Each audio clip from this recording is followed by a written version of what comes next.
Selamat datang di Beetle Channel, semoga kita bahagia.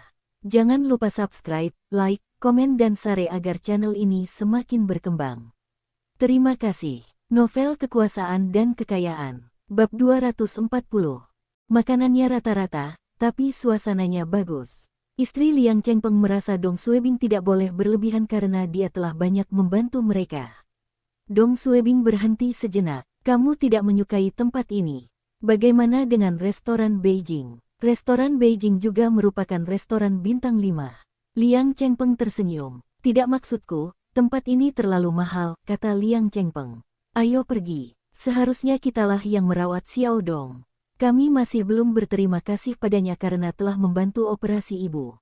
Tidak, bagaimana saya bisa membiarkan Anda membelanjakan uang di Beijing? Saya tuan rumahnya di sini. Mereka bertiga turun dan berjalan perlahan menuju restoran. Saat Dong Suebing makan di sini bersama Xie Huilan, dia gugup. Namun seiring bertambahnya kekayaannya, ia menjadi lebih percaya diri dan tidak merasakan apa-apa saat makan di sini. Dia sudah menjadi multijutawan, dan makan di restoran bintang 5 bukanlah apa-apa baginya. Dia bahkan mampu makan di sana setiap hari selama setahun. Restoran Wang Fu, perabotan restorannya megah. Dong Suebing melihat banyak pramusaji berdiri di lobi dalam barisan lurus. Mereka sepertinya sedang menunggu beberapa tamu penting, dan manajer restoran Zhao ada di sana bersama pria paruh baya lainnya.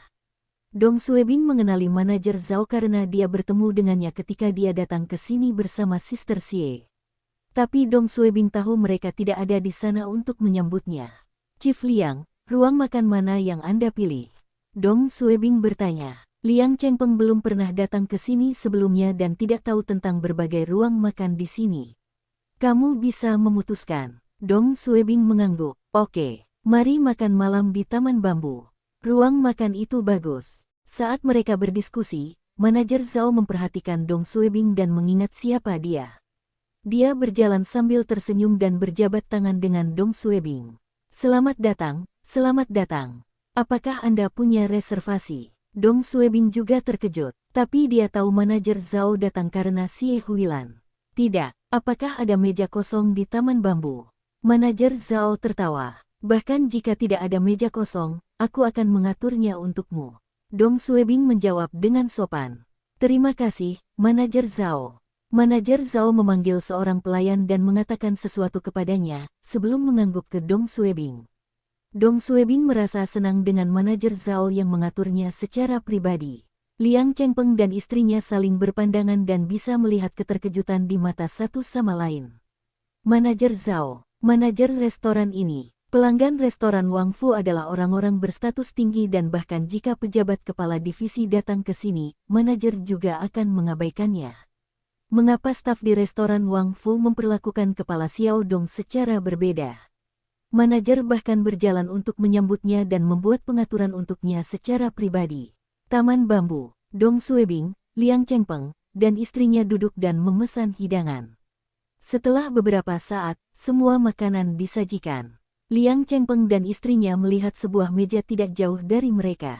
Pelanggan tersebut datang lebih awal dari mereka, namun belum dilayani. Brengsek, perbedaan pengobatannya sangat besar. Liang Chengpeng memiliki lebih banyak pertanyaan di hatinya sekarang. Ketua Dong, izinkan aku bersulang denganmu. Dong Suebing dengan cepat mengangkat gelasnya. Tidak seharusnya akulah yang bersulang untukmu. Istri Liang Chengpeng juga mengangkat gelasnya. Seharusnya kamilah yang memberimu bersulang. Terima kasih untuk bantuannya. Dong Suebing tertawa. Kalau begitu mari kita bersulang untuk ibu kepala Liang. Saya berharap dia cepat sembuh. Setelah menyesap alkohol, Liang Chengpeng memandang Dong Suebing dan tersenyum. Xiao Dong, kamu memiliki koneksi yang kuat di Beijing. Aku bahkan dibodohi olehmu di biro. Haha, Dong Suebing dengan cepat melambaikan tangannya.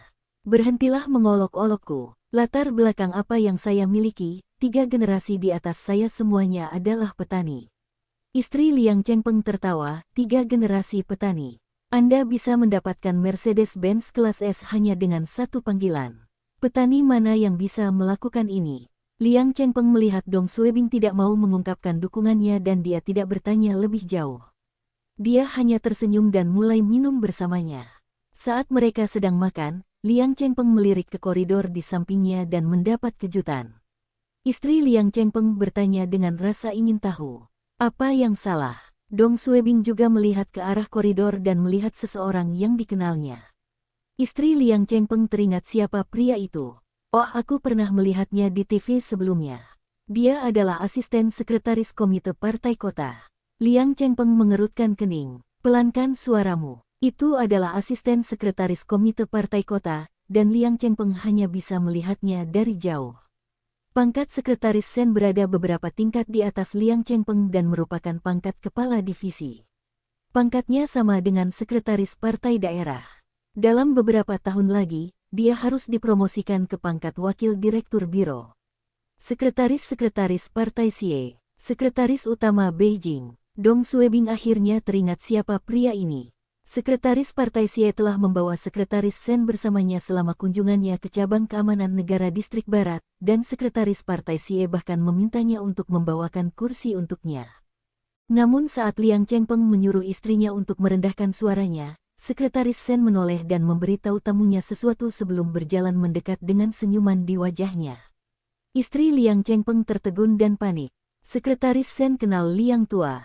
Tapi kenapa dia tidak memberitahuku tentang hal ini? Sekretaris berjalan ke meja mereka dan tersenyum. Haha Dong Suebing. Liang Chengpeng dan istrinya memandang Xiao Dong dengan rahang ternganga. Dong Suebing juga terkejut, karena dia tidak menyangka Sekretaris Sen akan mengingatnya. Dia berdiri dan menyapanya. Sekretaris Sen, senang bertemu dengan Anda. Anda di sini untuk makan malam. Sekretaris Sen menjawab dengan santai. Ya. Sekretaris Partai Xie menginstruksikan saya untuk menjadi tuan rumah bagi beberapa pengusaha Hong Kong. Dong Suebing menjawab dengan sopan. Tadinya aku ingin mentraktirmu makan malam, tapi tidak sempat. Jika nanti kamu punya waktu luang, bagaimana kalau minum bersama? Sekretaris Sen tertawa. Bukannya aku tidak ingin memberimu wajah, tapi aku tidak punya waktu hari ini. Biarkan aku mentraktirmu beberapa hari yang lalu. Di hadapan pengusaha atau orang luar, Sekretaris Sen harus mengudara, karena ia harus menunjukkan otoritas Sekretaris Partai Xie. Namun di hadapan Dong Suebing, Sekretaris Sen bersikap wajar karena sebagai asisten pribadi Sekretaris Partai Xie, dia mengetahui banyak hal tentang Dong Suebing. Dong Suebing mungkin adalah calon menantu keluarga Xie. Dia adalah pacar Xie Huilan dan pernah menemani Nyonya Han ke rumah sakit untuk pemeriksaan pagi ini. Jika Sekretaris Sen masih berani mengudara dengan Dong Suebing, dia akan menjadi idiot. Tidak peduli seberapa dekat Sekretaris Sen dan Sekretaris Partai Xie, mereka tidak akan sedekat menantu Sekretaris Partai Xie. Itu sebabnya Sekretaris Sen sangat sopan padanya. Dong Suebing melihat ke ujung koridor dan bertanya dengan lembut. Apakah Sekretaris Partai Xie akan datang nanti? Jika ada yang menanyakan pertanyaan ini, Sekretaris Sen pasti akan mengabaikannya. Tapi Dong Suebing berbeda. Haha Sekretaris Partai Xie masih rapat dan saya di sini untuk menemani para tamu. Dong Suebing merasa lega. Jika ayah Xie Huilan ada di sini, dia tidak akan tahu apakah dia harus mendekatinya dan menyapanya atau tidak. Dia masih belum mengakui Dong Suebing sebagai calon menantunya dan itu tidak sopan. Sekretaris Sen melirik Liang Chengpeng dan istrinya dan tahu bahwa mereka bukan siapa-siapa, dan tidak mengatakan apapun kepada mereka. Dia menoleh ke Dong Suebing. Baiklah, dugaanku masih menungguku. Aku akan pergi dulu. Dong Suebing mengangguk. Tentu, aku juga tidak akan menunda waktumu. Mari kita minum di lain hari. Jawab Sekretaris Sen. Oke, mari kita perbaiki waktunya di lain hari. Setelah berjabat tangan, Sekretaris Sen berjalan kembali ke tamunya dan memasuki ruang makan lainnya. Setelah kembali ke tempat duduknya, Dong Suebing memandang Liang Chengpeng dan istrinya. Dong Suebing sedikit malu karena dia baru saja mengatakan dia tidak memiliki koneksi apapun beberapa waktu sebelumnya. Jika Liang Chengpeng mengetahui koneksinya di lain hari, dia akan memperlakukannya sebagai Dong Suebing yang rendah hati. Tapi kebohongan Dong Suebing langsung terungkap. Ketua Liang, Kak, ayo kita lanjutkan makan malamnya. Cobalah hidangan ini. Ini baik. Istri Liang Chengpeng hampir mengumpat keras-keras, 3 generasi petani. Jika keluarga Anda adalah 3 generasi petani, maka keluarga saya akan menjadi 10 generasi petani. Liang Chengpeng juga kaget dengan apa yang dilihatnya. Siapakah Sekretaris Sen? Dia adalah sekretaris anggota Politbiro. Meski usianya sedikit lebih muda, ia memegang pangkat Direktur Biro dan masih mendapat dukungan dari anggota Politbiro. Sekretaris Sen mengenal Ketua Xiaodong dan nada suaranya selalu sangat sopan. Kesopanan ini sangat berbeda dengan kesantunan antar pejabat pemerintah. Dengan status Sekretaris Sen, dia bahkan mungkin tidak berbicara dengan nada seperti ini kepada seseorang yang berpangkat Direktur Biro. Sikap Direktur Rumah Sakit 305 dan Mercedes-Benz, serta izin masuk ke Villa Komite Tetap Beijing mungkin dapat dijelaskan, tetapi nada bicara dan perilaku Sekretaris Sen menunjukkan status Dong Suebing di Beijing. Siapa sebenarnya Dong Suebing? Liang Chengpeng akhirnya memahami betapa berpengaruhnya Dong Suebing di Beijing, dan dia tampaknya memiliki dukungan yang kuat. 2 hari kemudian, Kabupaten Yantai, musim setengah hampir berakhir, dan cuaca mulai menghangat. Di luar markas keluarga keamanan publik kabupaten, Yu Meixia, dengan gaun berwarna terang, sedang berjalan kembali dari supermarket bersama Yu Qianqian. Dia baru saja membeli udang, ikan, kepiting, dan banyak lagi bahan makanan. Alasan mengapa dia membeli begitu banyak makanan adalah karena kepala Xiaodong meneleponnya dan membayangkan bahwa dia akan kembali sebelum makan siang. Ibu kepala Dong mungkin akan datang. Yu Meixia berterima kasih kepada Dong Suebing dan ingin memasak lebih banyak hidangan sebagai balasannya. Yu Meixia bertemu dengan pasangan Parubaya, yang sedang berjalan keluar dari kamar, di pintu masuk. "Hai, Kakak Yu, kamu baru saja kembali dari pasar." Pria Parubaya itu menyambutnya dengan hangat. Yu Meixia menjawab dengan gugup.